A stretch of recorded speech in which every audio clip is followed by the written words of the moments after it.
Private hospital का bill insurance cover करूगी कि नहीं?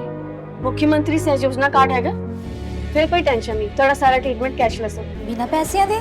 जी हाँ, ਹਰੇਕ ਨਾਗਰਿਕ ਜਿਹੜਾ ਹੈ ਉਹ ਮੁੱਖ ਮੰਤਰੀ ਸਿਹਤ ਕਾਰਡ ਜਦੋਂ ਬਣ ਗਿਆ ਤਾਂ ਉਹ 10 ਲੱਖ ਰੁਪਏ ਦਾ ਮੁਫਤ ਤੇ ਕੈਸ਼ਲੈਸ ਜਿਹੜਾ ਇਲਾਜ ਕਰਾਉਣ ਦੇ काबिल भी होगा, एलिजिबल भी होगा। पंजाब सरकार लेकर आई है दुनिया की पहली सेहत योजना। अब पैसे के कारण पंजाब का कोई भी नागरिक बढ़िया इलाज से वंचित नहीं रहेगा। सेहत का हक सबके लिए।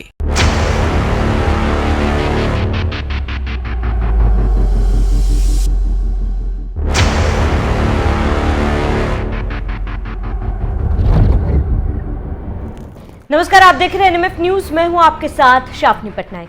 देश में चुपचाप नफरत और आतंक के खतरनाक नेटवर्क को तैयार किया जा रहा था, क्योंकि देश के दुश्मन अब सरहद पार नहीं, खुद देश के अंदर ही बैठे हैं।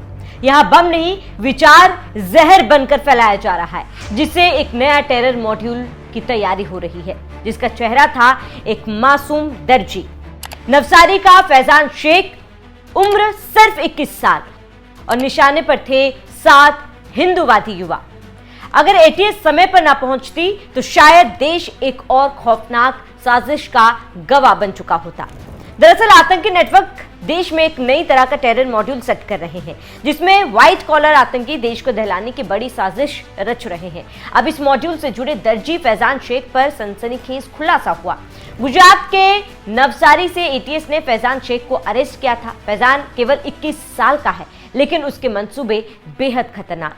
फैजान 7 हिंदूवादी युवाओं को मारना चाहता था। दक्ष चौधरी, अक्कू पंडित, डॉक्टर प्रकाश, युधि राणा, अभिषेक, गौरव, राजपूत, विक्रांत, ये वो नाम है जिसको शिकार बनाना चाहता था फैजान शेख। और आपको बता दें कि दक्ष चौधरी और ये तमाम नाम वो लोग हैं जो मुखर होकर हिंदुत्व पर बात करते हैं। गौरक्षक हैं ये लोग, और हाल फिलहाल में इनके कई वीडियोस भी सामने आए थे जब हिंदूवादी को लेकर, हिंदुत्व को लेकर ये खुले तौर पर अपना बयान रखते हैं, जिससे कई लोगों को, कई कट्टरपंथियों को दिक्कत भी हुई है। ये 7 हिंदूवादी युवा हैं जो फैजान शेख की हिट लिस्ट में थे। इनका अपना ग्रुप है जो गौरक्षा और हिंदुओं से जुड़ी गतिविधियों में सक्रिय रहते हैं। इनमें से दक्ष चौधरी और अभिषेक ठाकुर की तारीफ तो धीरेन्द्र शास्त्री और अनिरुद्धाचार्य महाराज जैसे कथावाचक भी कर चुके हैं।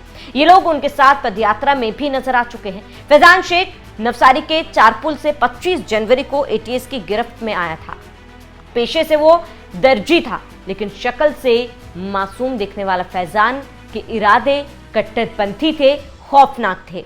वह इस्लाम और पैगंबर मोहम्मद के खिलाफ बयान देने वाले लोगों को मारना चाहता था। इसीलिए उसने दक्ष चौधरी और उसके पूरे ग्रुप के लोगों की एक लिस्ट बनाई थी।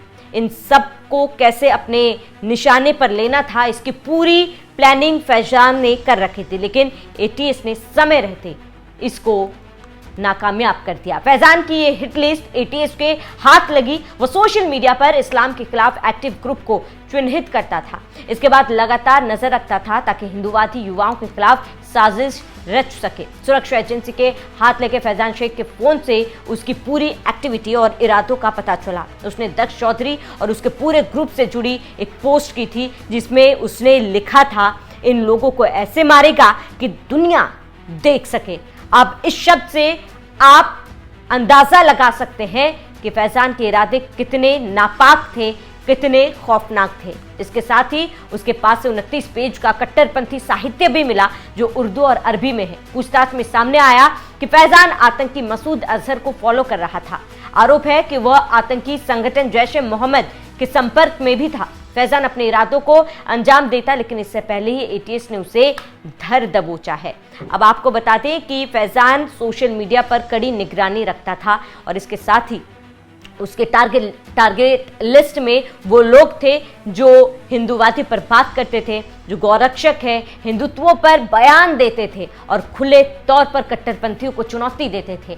इन लोगों की एक लिस्ट उसने तैयार कर रखी थी, जिनमें से ये 7 नाम उसने चिन्हित कर रखे थे, जिसको वो अपना टारगेट बनाना चाहता था। लेकिन भला हो एटीएस का, जिन्होंने समय रहते फैजान शेख की गिरफ्तारी की। एटीएस फिलहाल ये पता लगा रही है कि सोशल मीडिया पर फैजान के कितने ग्रुप एक्टिव हैं और वो किन लोगों से जुड़ा हुआ है, क्योंकि ये पूरा नेटवर्किंग सोशल मीडिया के जरिए ही काम किया जा रहा था। फैजान शेख सोशल मीडिया का ही इस्तेमाल कर इन लोगों को चिन्हित कर रहा था, मॉनिटर कर रहा था कि कौन किस तरीके के बयान देता है। पता चला है कि इंस्टाग्राम और टेलीग्राम पर भी उसके ग्रुप एक्टिव है। इनमें से वो कोड लैंग्वेज में कट्टरपंथी मॉडल तैयार कर रहा था। इसको लेकर जानकारी अधिकारी ने दी है, जरा सुनिए। गुजरात एटीएस कंटिन्यूसली भारत के किसी भी हिस्से में अगर कोई टेरर एक्टिविटी करने का प्रयास करता है तो उसको पकड़ने के प्रयास करती रहती है। इसी सिलसिले में गुजरात एटीएस के डीवाईएसपी श्री हर्ष उपाध्याय को एक इन्फॉर्मेशन मिली कि एक फैजान नाम का बंदा है जो मूल रामपुर यूपी का रहने वाला है और अभी लगभग 3-4 साल से नवसारी में रह रहा है। वो दर्जी के व्यवसाय में शामिल है। ये जो बंदा है ये ऐसे लोगों को आइडेंटिफाई करता है जो उसके हिसाब से पैगंबर के विरुद्ध कुछ बोलते हैं। इन लोगों की इन्फॉर्मेशन कलेक्ट करके बहुत सारे ग्रुप्स में भेजता है, वेपन भी कलेक्ट कर रहा है, इनको मर्डर करने का ये प्लान बनाता रहता है। साथ ही साथ जैसे मोहम्मद और अलकायदा के बहुत सारे चैनल से जुड़ा हुआ है। तो फैजान शेख मूल रूप से यूपी के रामपुर का रहने वाला था। नवसारी में वो दर्जी का काम करता था। गुजरात के नवसारी में कई सालों से वो दर्जी के रूप में लोगों के बीच में रहकर इस तरीके के वारदात को अंजाम देने की प्लानिंग एंड प्लॉटिंग करता था। इस बीच उसके अंदर आतंकी इरादे पनप रहे थे। बताया जा रहा है कि कपड़े सिलकर वो पैसे आते थे, उसे वो विस्फोटक खरीदने के लिए जमा कर रहा था।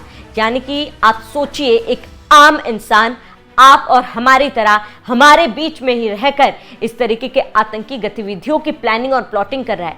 कोई सोच भी नहीं सकता, क्योंकि आमतौर पर हम किसी भी दर्जी के पास जाते हैं, हम टेलरिंग के काम के लिए कोई भी जाता होगा, और फैजान शेख उन्हीं दर्जियों में से एक था। लेकिन किसको पता था कि उसके इरादे इतने नापाक और इतने खतरनाक हो सकते हैं।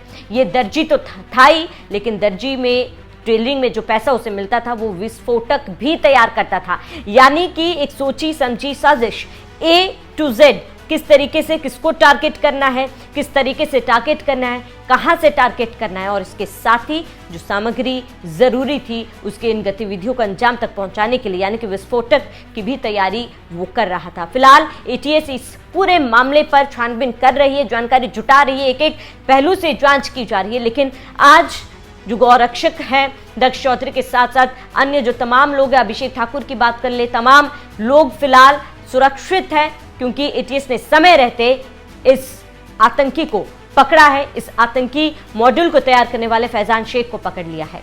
फिलहाल आप सभी का इस पूरे मामले पर क्या कहना है हमें कमेंट कर जरूर बताएं। साथ ही बने रहिए एनएमएफ न्यूज के साथ।